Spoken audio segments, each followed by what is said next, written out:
client said to me yesterday that his brother-in-law came over and had an insurance policy for him, like to look at. His brother-in-law is now an insurance salesman. And he's like, hey, I have this product for you. I have this opportunity, and I'd like to review it with you. Opportunity. Okay. So he comes over, and the client that we have, he has 2 kids.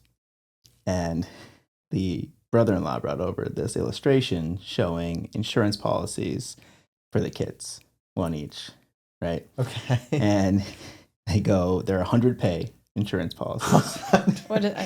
So what that means means you have to pay for 100 years. 100 years on the policy. How old is the kid? The kid's 11. Either way. He's not, maybe he might make it to I was 111. like, it might not be too far off. Yeah. So, okay, so it's a 100 pay insurance policy. And it has a $100,000 death benefit on a child's life insurance policy. Which I've never heard of before, Tori. Is that a lot? I feel like I've seen 10,000 before. 25 I've seen in a whole life policy. It's like if something was to happen, it's like burial costs. Yeah, exactly. Yeah. I've also seen this like sold as here's how you pay for college. Here's a very expensive high fee life insurance policy that you can take loans from to pay for college. Yeah. I've seen that. I've never seen 100,000. Do the brothers not get along very well? No. He's a very nice guy. He's somewhere on the spectrum, but he's working for New York Life and doing this insurance thing. And he's like, so I would like to get you both a policy for, child A and child B. 100 years. I'm going to pay it. Right. I'm going to pay monthly, $70 a month, $70 or $80 a month. And I'm like, there's only one reason why he's trying to sell these policies. No. It's not out of love for his child. It's because he has a sales target he has to hit. Yeah. That's rough. So $70 a month. For 100 years. For 12 months a year. So call it $840. Yeah. For 100 years. Yes. So you're putting $84,000 into a policy over 100 years to get $16K of growth. Do you want to take a wild guess at what the return rate you need is to get an annualized return rate? You're paying $70 a month for 100 years. Your target is $100,000. I'm going to say 0.5% is generous. It's actually a little bit more than that. It's 1.27%. Is your average annualized rate of return over 100 years? Over 100 years. Now, they have some sort of other guaranteed rate. So like this $100,000 death benefit goes up guaranteed for now. Yeah. Well, it goes up by $50 a year or something like that. So at some point when this kid's 111, he'll have more than $100,000 death benefit. But the benefit's not even for the kid. It's for the kid's kids. Yeah. Yeah. Yeah. Yeah. Actually, the kids' kids. Yeah. Well, the beneficiary, of course, when you get a life insurance policy for your child, you're the beneficiary. Right. So the brother-in-law. The money, if your child was to pass away, goes to you. Yes. Oh, okay. Yeah. But when they turn 18, it becomes their policy for the most part. Yeah. Okay. So I said's my client's like, hey, so what do you think about this? I'm like, well, look, it's not going to hurt you, right? Like he's taking out the insurance policy. He's paying the premiums. Like it's not necessarily a bad thing. But, it depends on how much your brother-in-law loves his nephew because now he's worth more dead than alive. That's just weird. Also, if you were to take that same money and just put it in the stock market, that's millions of dollars. Well, yeah. I mean, it's not like I don't know exactly how much it would be. It's 100 years of savings. 100 years of savings. $800 a month. We could probably run the math on it. Yeah. The reason I'm telling this story today, Tori, is because you are new to financial services and you haven't seen all of the shit that we've seen. Yeah, no, I don't. Yeah. I don't know if I want to know that part of it. You inevitably will. Yeah. Welcome to the Compound Growth Podcast with Colin and Wheeler, where we talk all things growth. From financial growth to career growth, personal development to societal progress, we explore how each layer builds on the next, compounding over time to shape who we become. Each week, we break down complex ideas and emerging trends into clear, actionable insights. Because growth isn't just about numbers, it's about understanding the world and our place in it. The information in this material is for general information only and is not intended to provide specific advice or recommendations for any individual. Investment advice offered through Integrated Partners, doing business as Ko-Fi Advisors LLC, a registered investment advisor. Integrated Partners does not provide legal, tax, mortgage advice or services. Please consult your legal tax advisor regarding your specific situation. Past performance is no guarantee of future results. All investing involves risk, including loss of principal. No strategy assures success or protects against loss. The economic forecasts set forth in this material may not develop as predicted, and there can be no guarantee that the strategies promoted will be successful.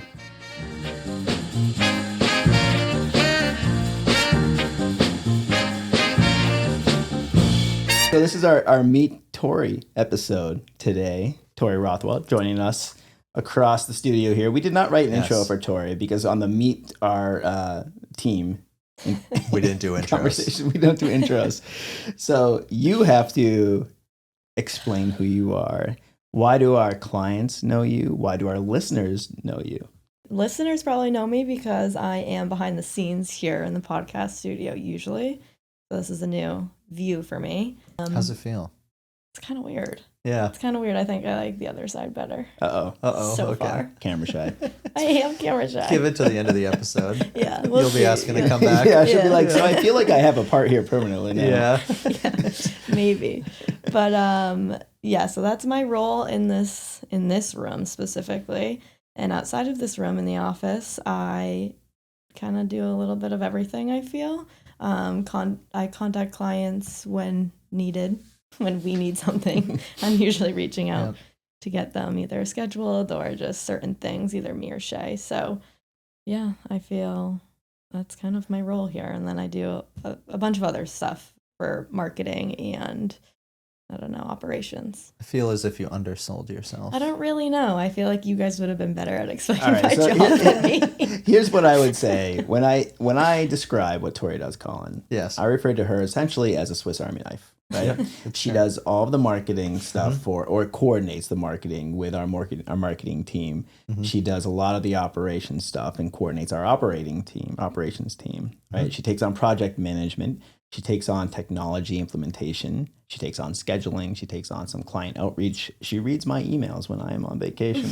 She does a lot of things. What am I missing? Did I cover most of the things? She's our tech guru. She's our editor guru. She is our website guru, scheduling guru. I don't know how many times I can say guru. It's like, thank you. You know when you repeat a word a number of times, it doesn't sound like a word anymore? Yeah. And you were getting close. Yeah, well, you do a lot.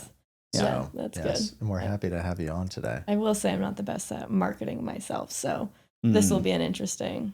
Not that this should feel like an interview. No. I do feel like conversational conversation, and you can feel free to ask questions as well. Yeah, I will. When I'm not sure like what this life policy thing is, I will say I do not know what you're talking about. Please let me know. I think that's actually, if we were to find a permanent role for Tori on camera here, it's a very useful thing because you and I will just go on about stuff and we don't know how familiar people like 100 pay. No one knows what that exactly. No. Probably means. No idea. Yeah. No idea why a 11-year-old would need a life insurance policy. Well, now you know a little bit about it. So. Like, I understand the concept, but I'm not, like, sure about it, you know? Need is also a strong word. Yes. Why they might have one. You should ask your mom, hey, do I have a life insurance policy? She'd be like, I have no idea. So let's talk about mom. Let's talk about your upbringing. Let's talk about your money story a little bit, right? Yeah. So what is your earliest money memory? My earliest money memory is I got my first communion and I got money from that. And that's like, I was in the second grade maybe. So I was 6, maybe 7. And my mom opened a passbook account for me at the bank. Yeah. Do you guys know what a passbook is? Yeah. I actually just closed it like 3 weeks ago, so this is like a full circle moment for me.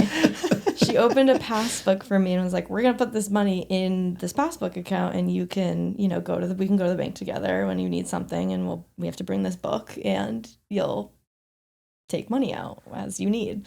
And I obviously forgot about it because I was 6 or 7, so that sat for years. And then I feel as though that was my first concept of what saving should be like, is kind of you put this aside and it sits there and you take it when you need it. But yeah, I mean, there was no reason I would need it from the age of, 6 to 10. I don't know. So that's my first real, I feel like, interpretation of savings. And then later on, I would go and get my, what comes after the first communion? Confirmation. And then that was like another, okay, we're going to put money into here. And then I was like, oh, I forgot about this book that I have, because I don't even know where I kept it. Like, yeah. So, and there's a couple $1,000s in there. Like, how crazy. So I got into a habit, I feel like, of birthdays. Like, growing up, you get so much more money for your birthday than you do now. And I would put... People stop caring once you get to 16. Grandparents die, and then there's just like less people but giving do you money. Want a life insurance policy for your birthday? Yes. No, I don't think I do. We know a guy. I don't think I do. Not yet. But I don't know. Maybe I do. I actually... Don't do it. Yeah, okay. We'll talk about that later. Take it off my... Yeah, take it off your list. So yeah, and then I would kind of save money from there. So that is where I feel like I developed skills of savings. And then maybe when I got into high school, I started taking out money from there periodically, but I also started working young, so I didn't really have to take money from there. So yeah, I literally still had that $3,000 sitting in there until 3 weeks ago, and I pulled it out. And I was like, I think I need to close this, because I don't even know if they have passbook accounts anymore. You got to close it before the bank goes under. Yeah. So I just moved everything to my normal account. Yeah. When you were growing up, was money a frequent conversation and amongst your family, or? No, like, money was never the point in our household, which I enjoyed. I feel like my family passed down abundance in like every other way that there was. And I think it wasn't until I grew up a little bit and understood things that I realized, like, oh, we were definitely living like paycheck to paycheck.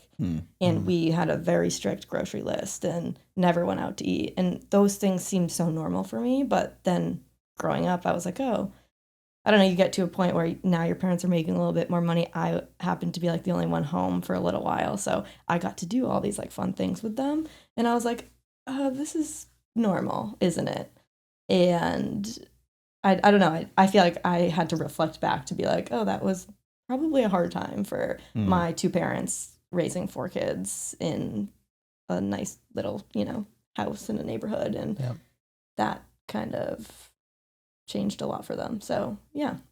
It's funny how that can change as like the youngest child, right? Yeah. Like you kind of go through this experience where there's all these people in the house, and then there's just you, and then there's maybe a little bit more money to go around. Yeah.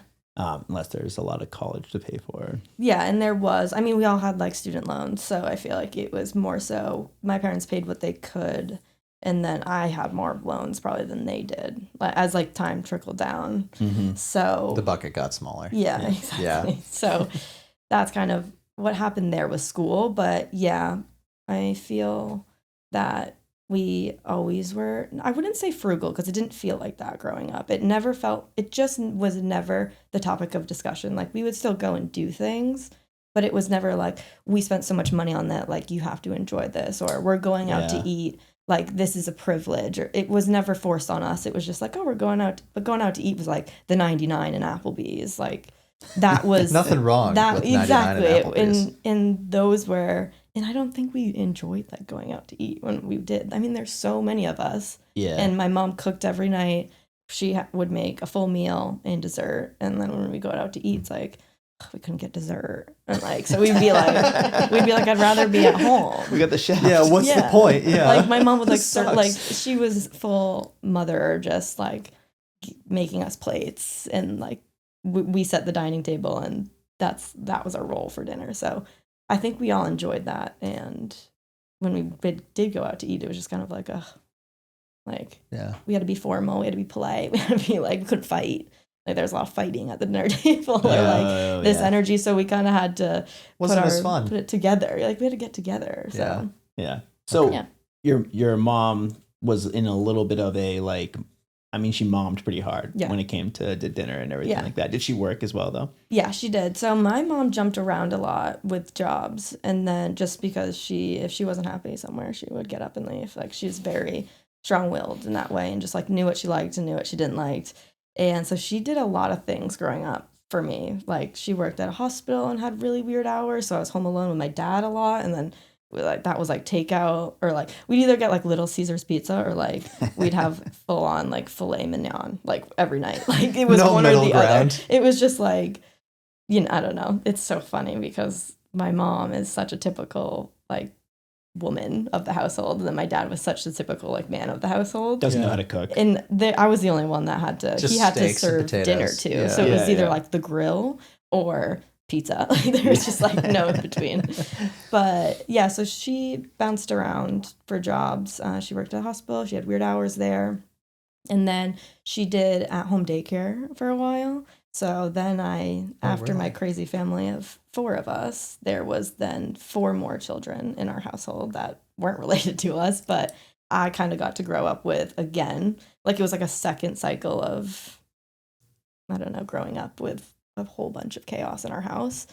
And then she ended up going and working in a mental hospital right near us, and that was kind of most of my high school. So she has a background in nursing. Is that? No, she has like a background in administrative. She has her associate's degree in like business. Like, cool. So it's very broad. But she is a helper. She is like a people. She wants to work with people. She wants to help people. That's her background, and that's really what she's good at. Yeah. And what about your dad? My dad, he worked for a sign company, and he designed and made signs, installed them. Cool. So he went to college for art and computer science and kind of got his perfect mix of a job.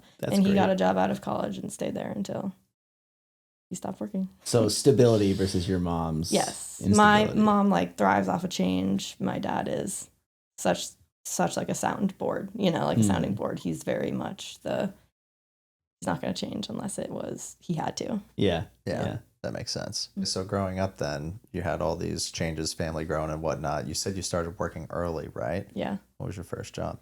I worked at an ice cream place. All right. So it was summers at first, and then I worked at a shoe place in the winter. So then I worked at Red Shoe Barn, actually. Oh, no way. I love Red Shoe Barn. There's one in Plastow, so near me. Oh, I didn't know that. Yeah, so I worked there, and that was awesome. We always got our shoes from Red Shoe Barn growing up. That was like the spot. And then I worked there because it was one of those like low key kind of spots. Like, you weren't going to run into people you knew, but you got to kind of work with fun people. Yeah. So yeah, I liked that. But I was working at 15. I'd get dropped off. And then once we started working, like, that was our money. We could spend it how we wanted, and kind of like everything we needed to pay for. Like, moving forward, there'd be random times my dad would give me like a 20 to go to the movies, and I could like save the rest that I didn't pay for or didn't use. So yeah, once we started working, it was just kind of like, you're on your own. Go buy your clothes, go buy your things, go. Oh, so like no back to school shopping type stuff. We'd anymore. get like one outfit. Yeah. And then that was it. All right. And it was more so just like to go to the mall with my mom. So learning to take care of yourself pretty early on. Yeah. And then if it's like, it's an excursion, like it's an exciting thing to go shopping with mom, or to like be able to spend some of that money. That's cool. I have a question about ice cream shops. Yeah. Because I frequent ice cream shops from time to time because I have a daughter who really enjoys going to ice cream shops. I will see the majority of the people working at our ice cream shop are like high school aged girls, right? And I think to myself, how much ice cream do they eat every day? Because like, if my daughter worked at an ice cream shop, she would have a hard time not eating the ice cream. You get sick of it after a while, right? Like, I don't think I could get sick of ice like cream. I obviously would always have what you end up doing is, or what I ended up doing was taking a scoop of like whatever ice cream and making like a little sundae on the scoop, and then I would periodically like go back and just have like one like actual scoop while it's melting. Yeah. Do you like melted ice cream better? Or kind of, yeah. Yeah, I do too. I do. Yeah. It's got to be soft. Yeah. Do you microwave it? Like, no, I'll let it sit out. I have patience. You microwave your patience. I do. Yeah, no, I don't. I don't have patience. I'll let it sit. I'll let it sit for like patience. 15 minutes sometimes. I'll take the pint out, I put it in the microwave for 12 seconds, and then it's perfect. I used to do that. Okay. But then I developed skills. Pot calling the kettle black over here. No. I think she's expressing maturity. Sorry, she's grown up, I guess. I guess I haven't. Used to be a child. Yeah. But yeah, I ate a lot, and then at the end of the season, they'll let you take ice cream home, like if there's still some left over. But it usually wasn't like the good ice creams.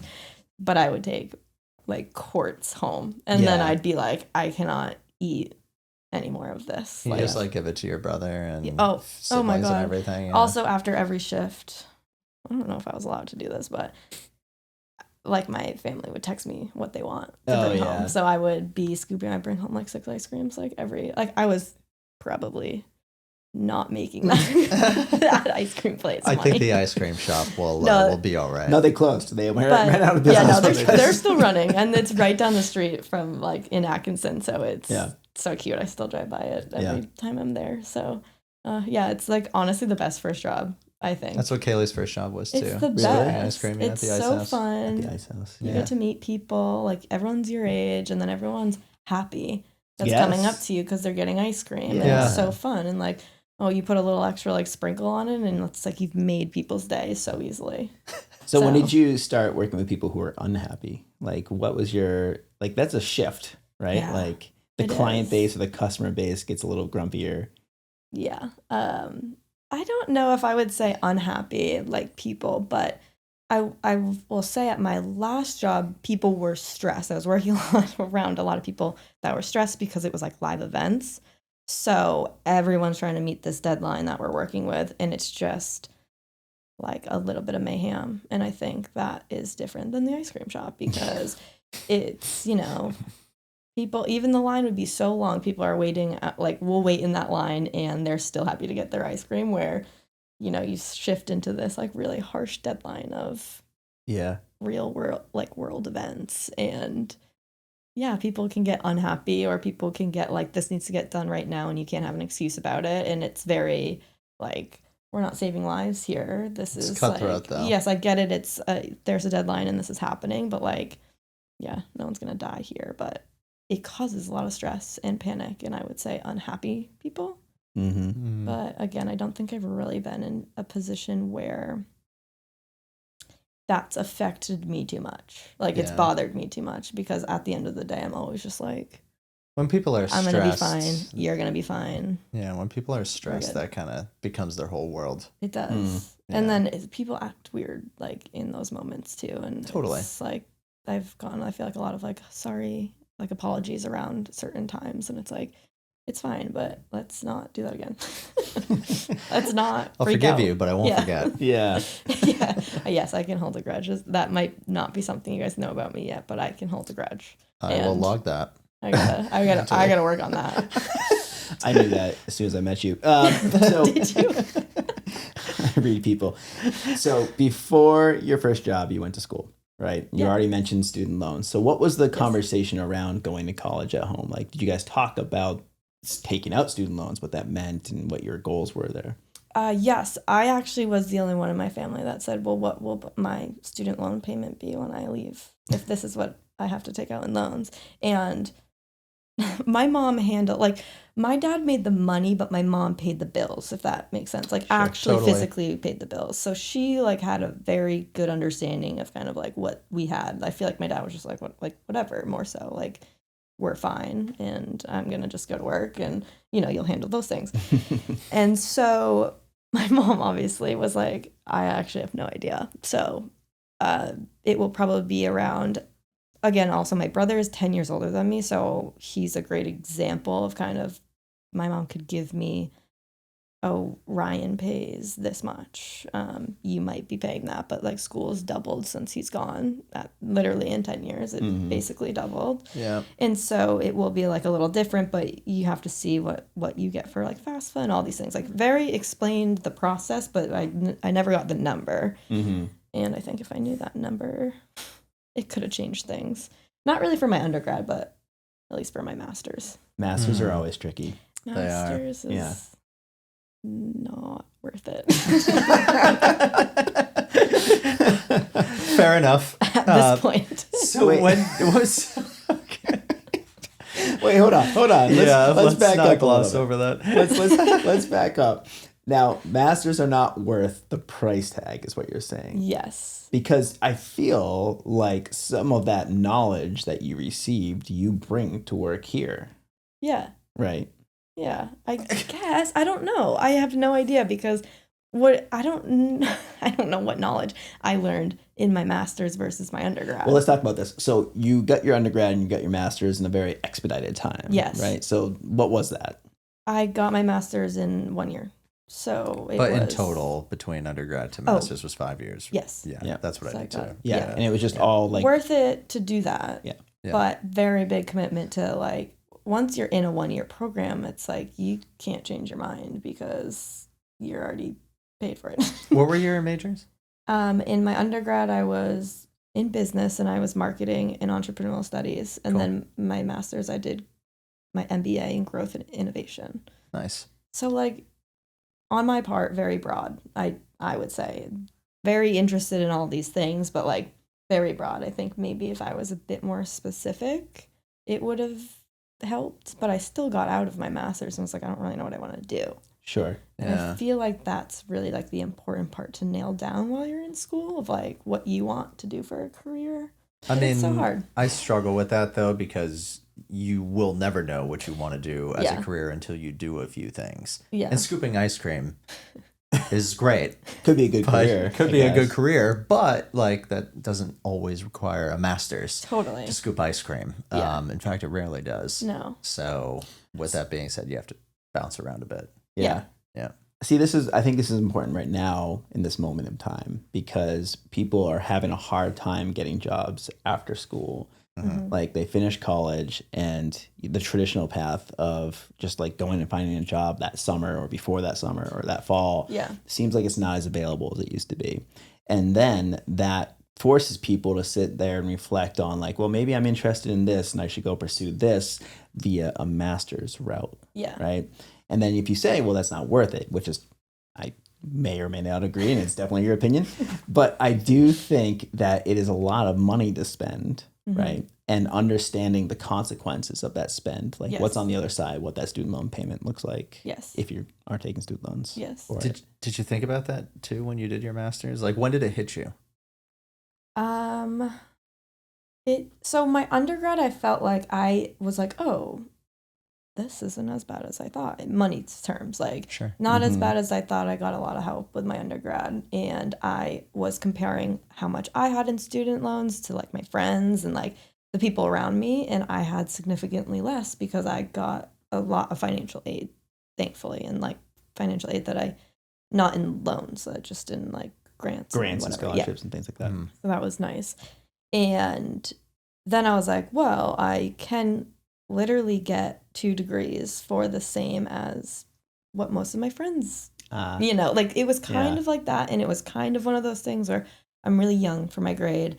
And I was like, I could probably use another year in school. Like, I don't think I'm ready for working a 9 to 5 yet. And it just allowed me to continue to do what I was doing for another year, which I found valuable at the time. And I still think that time is valuable. I just think that I doubled my student loans in 1 year. Yeah. And that comparison, it can be so misleading and deceiving. Like it's that perspective is not helping you. Yes. Right. And like my friends aren't very educated on what that looks like for the next, however many years for them either. Like they're just like, well, now I'm at the end of my undergrad and this is what I'm going to deal with moving forward. But I still was too young and they were still too young they weren't even paying them yet. So I'm making this comparison to just like numbers that other people have. Yeah. I mean, you're graduating. Well, you're in a position where you're taking out loans to pay for something that you don't know what the ROI is. Yeah. You have no idea. You could have changed your changed your major and gone into history or whatever it might have been. So you're paying for something that you have no idea what the outcome actually is. Yeah. Which is tough. You know, when you mortgage a house, you at least know what house you're getting. Yeah. You don't know what you're getting when you mortgage or finance a college degree. Exactly. And I am a big believer in, like, I think even undergrad is worth it just for the experience of going to college, Totally. leaving home, like all these things, like you figure out your life and you figure out your connections and your network, like, is really where that starts, you know? And I think that alone is worth the price of like your undergrad. And I looked at my master's like that too. But I do think with that 1-year program, it's like, yeah, I've met all these people and they're great, but it's not like I'm deepening my connections that much. I'm spending 9 months with them. I think it's tough. Like I have friends who went into finance and they're moving their way up through major banks and things like that. And now they're at a level where maybe they're VP or senior VP and they will not ever get managing director because they don't have a master's degree. So they get passed up for the job. I think depending on which route you go, master's can be worth it, but you just have to make sure it applies for you. Well, and I am such that person, like I would not go back to school and I would know that. And I just knew I had another year of like school in me. Like I could do another year. I didn't feel like school was never super straining to me. Like it wasn't like I couldn't wait to get out of school, like just in the academic perspective. And my brother actually was trying to get his master's, go back to school and get his master's. And he was like, it's so hard. I don't know how I'm going to be doing this while I'm working and like I have a stressful job and whatever. So he did like a few credits and stopped. And I was like, okay, I'm going to get my master's now and get out of the way. Just get it done. Yeah. It makes sense. And I think whatever you did it's got you to where you are today, and it will be a part of that journey, right, to where you're going to be in the future. And Jess said something the other day that I really liked. She said, "No regrets, only lessons learned." And she was talking about my hangover on my birthday, but but it applies here as well. You learned that lesson a lot. Do I learn that lesson? Yeah. But I think it's really important to evaluate. I feel like if you go, like the reasoning that you put into getting your master's was in some way flawed and in some ways very like intelligent, right? Here's what I need at this point in my life, right? The comparison was flawed. Yeah. But I think when people are making this choice, and there's going to be a lot of people making this choice this fall, right? Yeah. And I think it has to be something that you take a lot of time and it's well thought out. Yeah. Because it shouldn't just be like a shrug your shoulders. Well, I guess I'll do it type of situation. Yeah. And I don't think I went into it like that. Yeah. I think that's how I just felt after. Like I felt like this was going to be such a huge accomplishment for me. It felt kind of like this is what I should do. This will put me ahead. I had very high expectations of getting a master's degree. And I feel like I was disappointed when I left. You know? Yeah. And that was kind of more so the sum of it. That was like the lesson of learned is like, yes, I wanted to do it for myself, but I thought I would feel so much more fulfilled and like a step ahead. But I honestly got out of school and felt a step behind because now all my friends are 1 year into their careers and they're either pivoting or like I felt like they had a whole year of experience that I kind of missed out on that I didn't even take into consideration. On the flip side of that, though, it's very possible that your friends looked at you and your masters and were jealous. Well, they also were like, I can't believe you're done. Like, because it was so quick. Because also, so it's 9 months because it's a regular school year. And then I had to be in an internship for like the summer. Yeah. So that's what made it like a 1 year. And that internship ended up being turned into my job. And they were like, you're not far behind us at all. Like some of my friends left their undergrad and babysat for 6 months just to move out and, figure it out in the city. And so really when I think about it, it's like, I was just putting that on myself of like that comparison. Yeah. But I don't know. It's very complicated, like dynamic of just like, when you're moving through life like that at that age. I think 22 is like, honestly, a hard age. It's a tough time. I remember when I was going through undergrad and I graduated, there were no jobs. Yeah. Like whatsoever. And, it wasn't too long after 2008. And pretty much all my friends graduated, moved back in with their parents. Mm-hmm. They couldn't find anything. Yeah. And then when I got my master's, I got like a very, very entry level position. Yeah. but it's a struggle, and you never know where you're going to end up. It is. And I think it's one of those things that will pay off like down the road.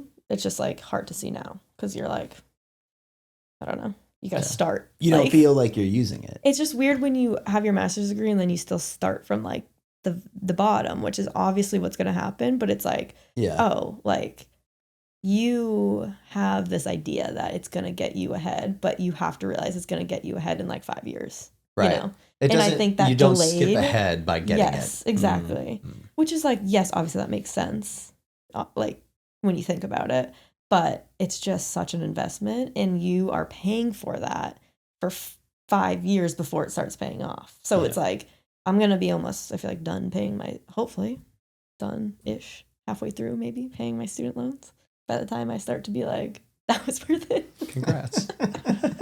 You know, it's funny because when I watched my mom growing up, she was a teacher and she would like systematically or sometimes like just go to school to get some sort of advanced degree and then a promotion, right? Or something like it was in lockstep with her education. Like her education got her to where she was and then she wanted to get higher. So she did more education and it was a direct payoff. Yeah. And that's definitely not what any of the three of us yeah. has No, not at all. Yeah. And it's hard because it's just so expensive now. So it's like, I just don't really know in what situations that is.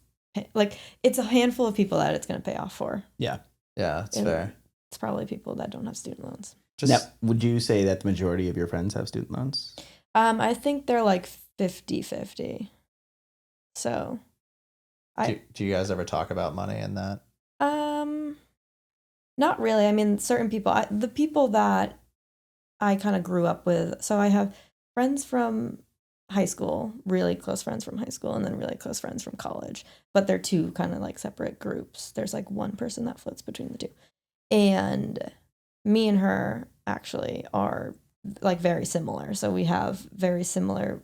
She grew up with 4. She grew up in Atkinson, 4 kids. And we have like just pretty much the same background of just socioeconomics, I would say. So I talked to her a lot about it.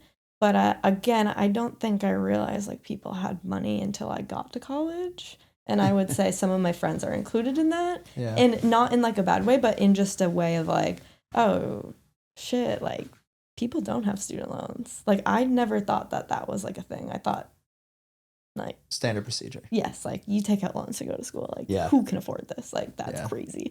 But yeah, people don't. And people don't have to worry about money and paying rent. And like I had to do that throughout college. So it wasn't just like my tuition, it was everything else too. Like, I mean, my parents were always going to make sure I had like groceries and things of that sort, but like I had to figure out how to pay rent. Like that type of level of, I wouldn't say stress because it honestly wasn't stressful, but realizing that not everyone has the same struggles as you. Yeah. Well, and I think if it wasn't stress, it was responsibilities, right? It's learning to live with responsibility. Yeah. That's really interesting because it's, going from, let's say, Atkinson, right? And you're not really thinking about money very much. You kind of feel abundance, even if it's not in the form of money. Then you go to school and you meet more people and they say they have money, like more money, right? Yeah. And then you start to realize that there's this lack of equality. Mm-hmm. And then not too long down the road, you find yourself working in a wealth management firm. Yeah. Well, people have a lot of money. Where people have a lot of money. So how do you kind of reconcile that? Like, how do you process that? Yeah. I mean, I think honestly, in a way, I'm like lucky to be naive about money. Like I obviously see that as a privilege, even though I'm not someone that comes from money, but it's like, I still have that. Like, I don't really think of, it's nice to see people with money because now I understand that this is like a possibility of life. Did you think that it wasn't? I just don't think I cared about that part of life. Like I didn't care about, I want to be able to like pay my bills and like live where I want to live. But like beyond that, that's, Did you That's ever it. did you ever like have opinions about people with money prior to wealth management or anything like that? Like No. And I will say, like, my friends from college, it's like we all have the same morals and like Yeah. values. And I think that's really where I find my connections. It's like, again, you would never know that they grew up differently than I did, you know? Sure. I mean, there's little things, obviously, when you pay attention, but it's like, for the most part, we're all friends because we respect each other. We, like, just come from the same type of morals and values. So, and I feel like that's how I'll continue to, like, move. And I don't think I would ever judge anyone based off of money unless, like, it's in your face. Yeah. And, like, they want to be judged off of their money. Yeah. 'Cause I think that's hopefully different. not. But yeah, that's incredibly refreshing though, I Yeah. find, because in our world, pretty much all we ever talk about is money, and that's a driving conversation. Yeah. So that must be kind of difficult for you at times too. I just think, yeah, sometimes there's this, like, daunting pressure of, like, money is so important. Like, money is everything. And our society is obsessed with money. Like, it's just the only thing I feel people can talk about and people can value themselves for. And I feel like I don't see it like that. And I feel like you guys don't see it like that. You just help people that do have money. So it's like, I'm sure you guys find this too in your job, but it is sometimes a lot the conversation always kind of being money. But Yeah. I don't find that outside of, like, talking to you guys. I don't find that that's what you bring. It's only in, like, a client meeting.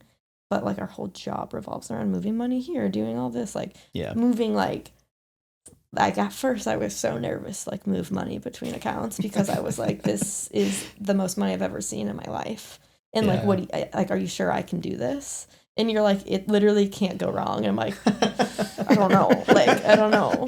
Just like press the button. Yeah. It's not like you You're can do drop it. I'm Like, you're not picking it up and then putting it down. No, I know, but it was just like, Yeah. this is Yeah. a crazy amount of money that I've never. So I think Yeah. me wrapping my head around it in the beginning was like, can I really do this? Like, am I supposed to be seeing this? Like, because another thing with growing up is, like, we never, like, saw any financial things, like, in a way. Like, Yeah. we never knew.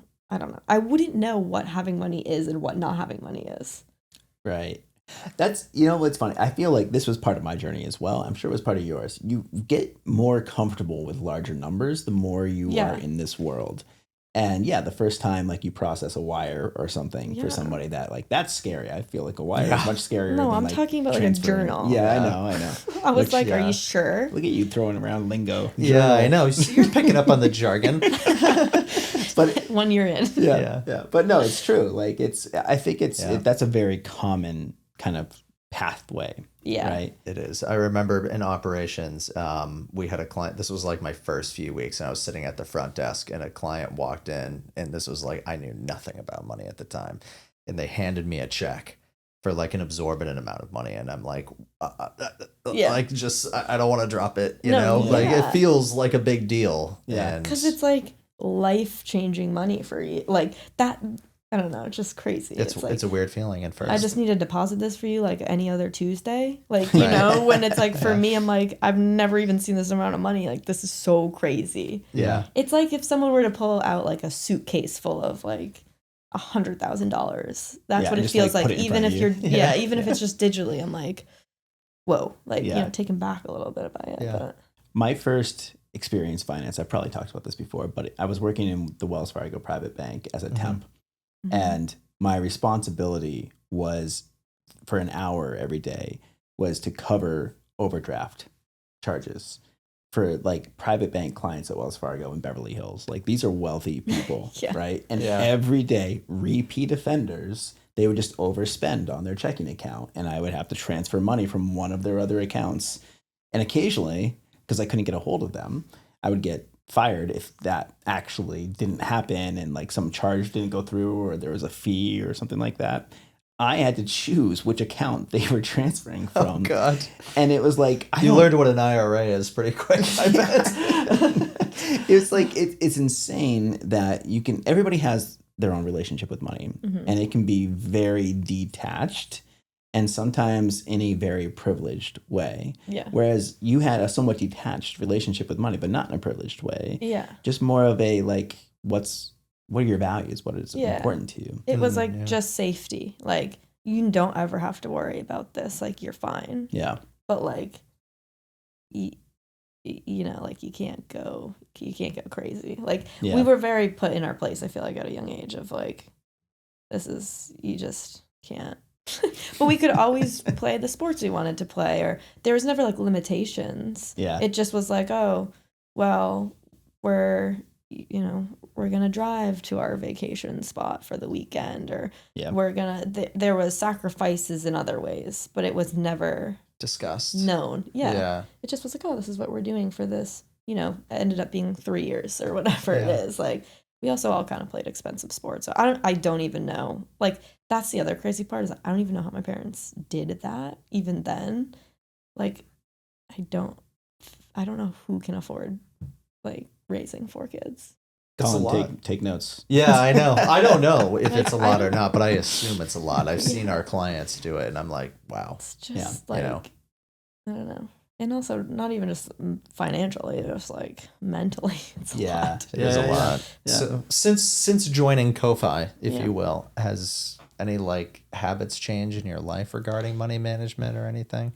I have been able to like save and do the things that I've like wanted to do. I don't know, money is kind of fun-ish, like a game to me, because again, I don't have that like super attachment to it. So I'm just like, oh, how can I like divvy up my paycheck into all these different accounts, and like, what do I need to live off of, and besides that, and have experiences still, and have fun, and not need to worry, and then everything else I just like kind of put away. Nice. So you're a natural saver. Yes, that passbook account. Yes. Wow. Paid dividends. It's just like, you know, you set, like, I'm a set and forget. Like, I'm going to percentage out whatever my paycheck, and that's going to be it. And the percentage is always going to be the same. And then I go from there. I don't really know if it's good. It's just like what I do. Well, no, this is a judgment-free zone, as Colin likes to say. Yes. But do you feel like that's common, like in your group of friends? Like, do you feel like that's representative of what you see around you? I think I've made decisions on like where I live, and my cost of living is definitely less than all my friends live in Boston. So they're, you know, paying a lot more and probably making the same as what I'm making, and they're probably not able to save what I'm able to save. But that's because I've made decisions that are important to me for that. Yeah. And I'm also, thankfully, just like not a huge city person, or maybe just like, I just didn't have that desire. I want to live with my friends, but I don't want to move to the city. And so I took advantage of like my sister not wanting to be in the city anymore either. So I got to kind of have this like in with living outside of the city, living in places that cost less to live in, just even outside of rent, like lifestyle. Yeah. So like I do a lot of outdoorsy things. Like I'm not like going out to eat and spending money solely on drinks and things on the weekends. So yeah, I think I'm able to do what I'm doing just because of the choices I've made that have led me here. So I don't think it's as common. Like, it's not crazy when I feel like my friends are talking. They're like, they have to say no to things because they truly can't afford it. I feel like I'm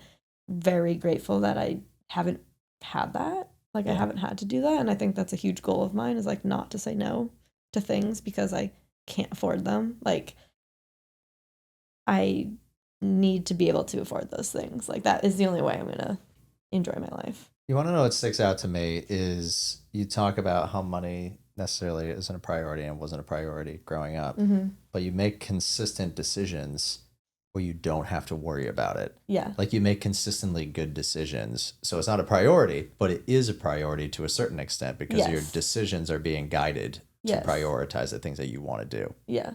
And I feel like you actually talk about this a lot, about how, like, if you're taking care of your savings and your retirement accounts, then everything else should be like a guilt-free spend.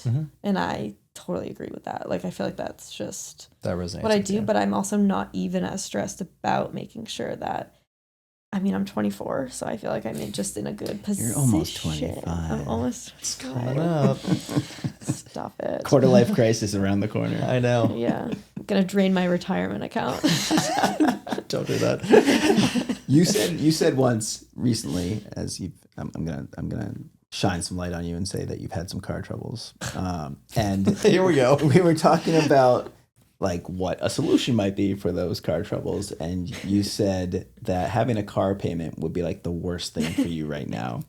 What does that mean? Like, Why does that? I mean, obviously it's a little dramatic, but yeah, I would say like a car payment is just, I just don't need that. It's just like another thing I have to worry about. And it's like, oh, yes, a car payment, but it would be a lot because cars are expensive. So it's like not, and I don't want to have a car payment on a car that's like slightly better than mine. You know, like I'd rather struggle through, have no car payment until it blows up. Okay. Hopefully not with you in literally. it. Not with me, Yeah, maybe not in the with you in driveway. You also don't like cars. I just don't, yeah, like that's such an expense to me that would consistently be annoying and honestly piss me off every single month. Yeah. I'd be like, another $300 to this stupid car. See, that's every single month. That's what I would think. It shows your priorities, because I don't feel like that is the way you think about travel. It's not. Anyway. No, not at all. Yeah. I feel like, yes, yeah, it's true. It is true. Yeah. But I'm like, oh, I don't know. I just, I don't care about the car. I just need a vehicle that gets me to A to B. Yeah. And I it don't doesn't care about matter what if it you're is. air conditioned along the way. No. Right? Just roll the window down. No, it has heat, and that's what's important. For now. Yeah.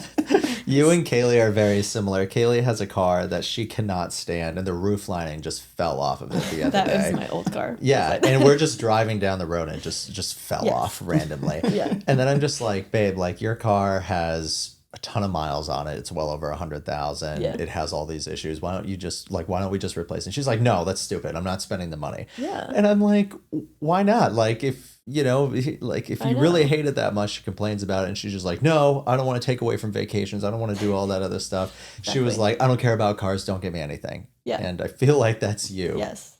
Do not get her Nice car. a Acura sales event for Christmas type of thing with Yeah. a red bow. Yeah. No, Do she'd not be do like, that. return that. Yeah. I mean, obviously, if like I was gifted a car, that'd be great. But Yeah. I'm not. Hint, hint. Who's listening? Yeah. I don't know what your budgets are. Yeah. No, I think it's really important to identify like the things that I could embarrass my daughter. I'm going to embarrass my daughter right now. The things that give you the ick. Yeah. Right? Like it's the stuff that you're really uncomfortable with, and then understanding like why you're uncomfortable with those things. Like we had that conversation last week about saving in a 401k and whether you should or should not, IRA, Roth, whatever. And after that, we were, as always, asking for your feedback, and you said, I don't know, I just feel kind of not great about that. Why? Like what was it about that conversation that made you uncomfortable?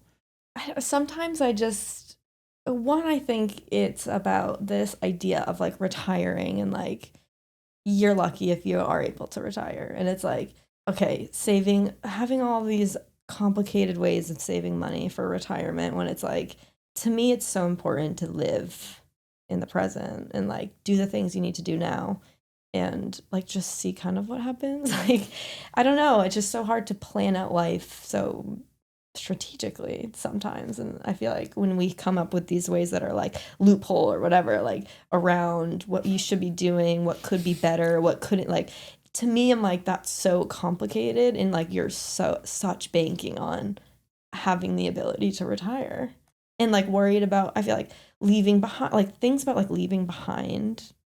I don't like want that. Like I want to like live. I mean, I also don't have kids, so I was like gonna hard. say Yes, it's a little I know. soon to be talking legacy. No, I know, but like for Tori, I don't the Yeah. 25-year-old. expect anything to be passed down to me like from my parents. So it's like I don't think I move through life like that. Like I don't expect other people to be worrying that I'm gonna be fine once they're gone.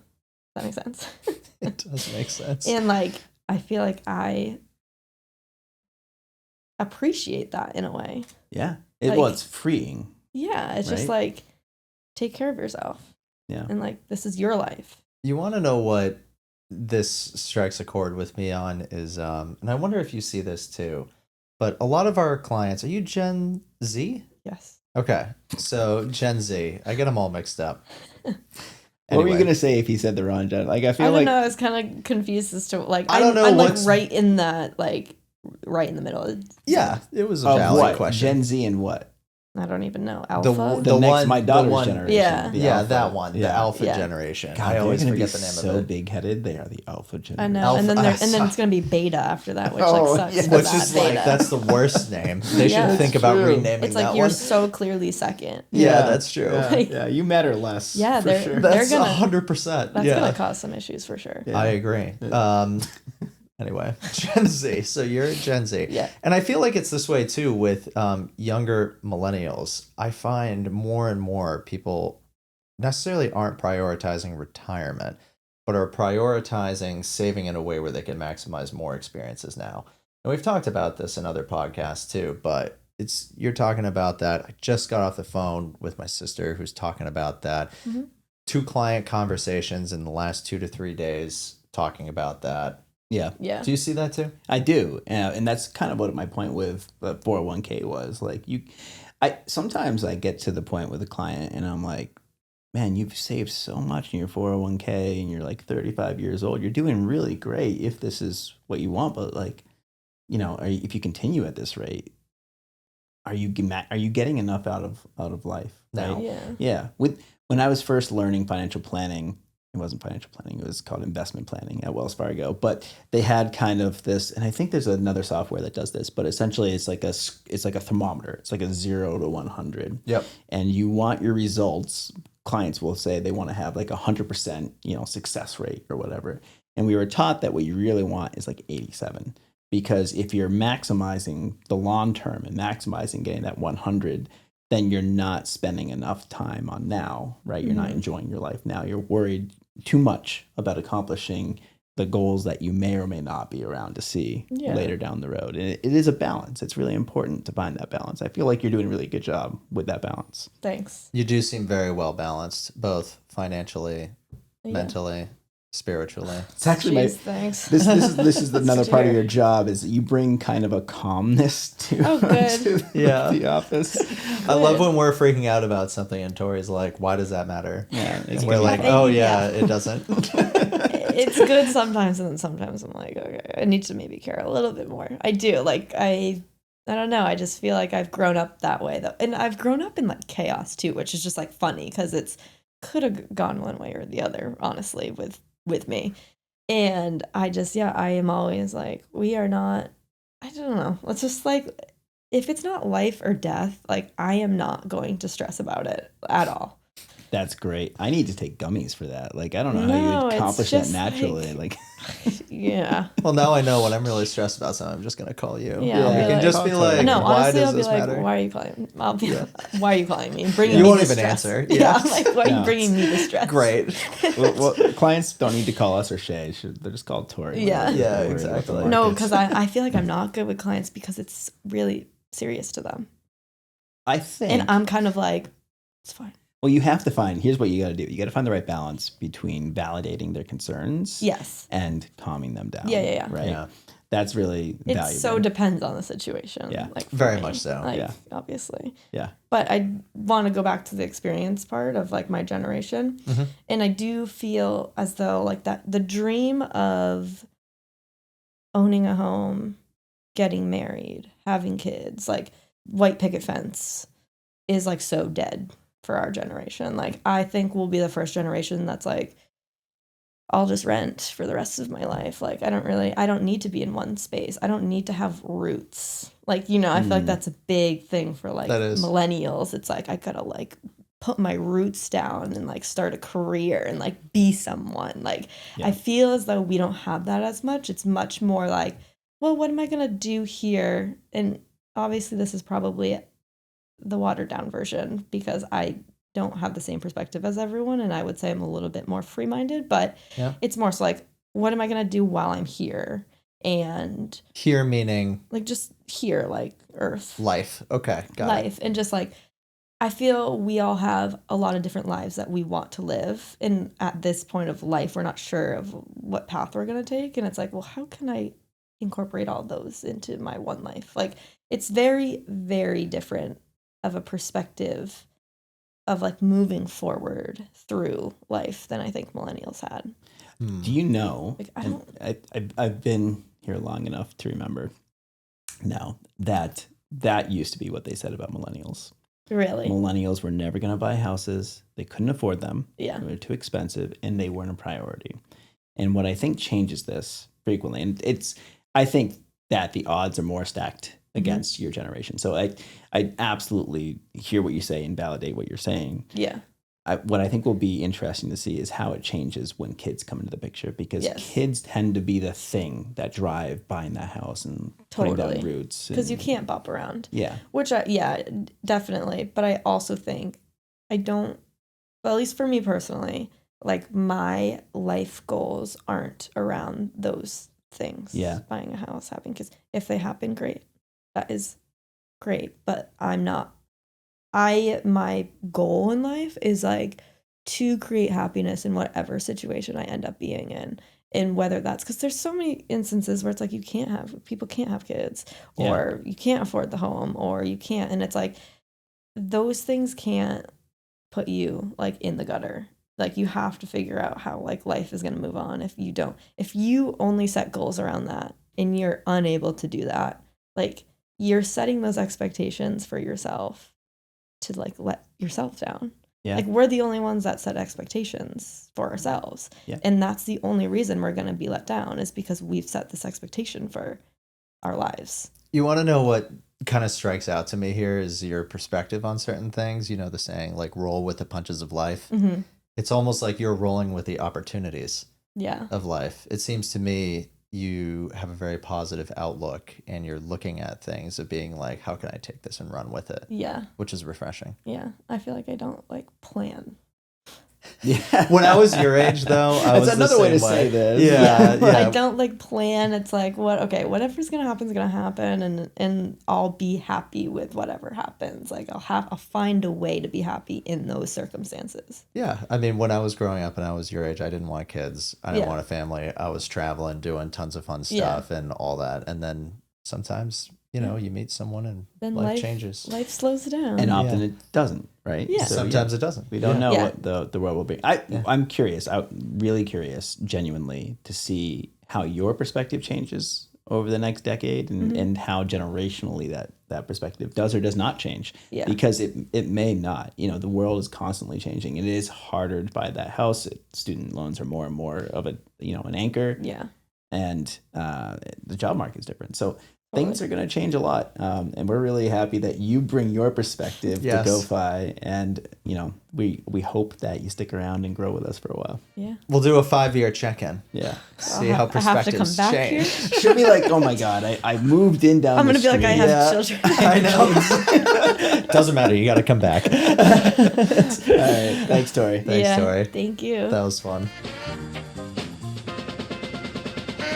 That wraps up episode 19 of Compound Growth. Today you got to meet me and hear a little bit about my money story. While my journey is still just beginning, I hope this gave you the chance to learn more about me and what I bring to the team here at GoFi. I'm excited to share that I'll be joining the podcast moving forward, bringing my perspective to each conversation. Part of my role is to make sure we highlight the things that might not always feel so obvious. Because if I'm learning something new, chances are you might be too. Thanks so much for tuning in, and I look forward to growing alongside you.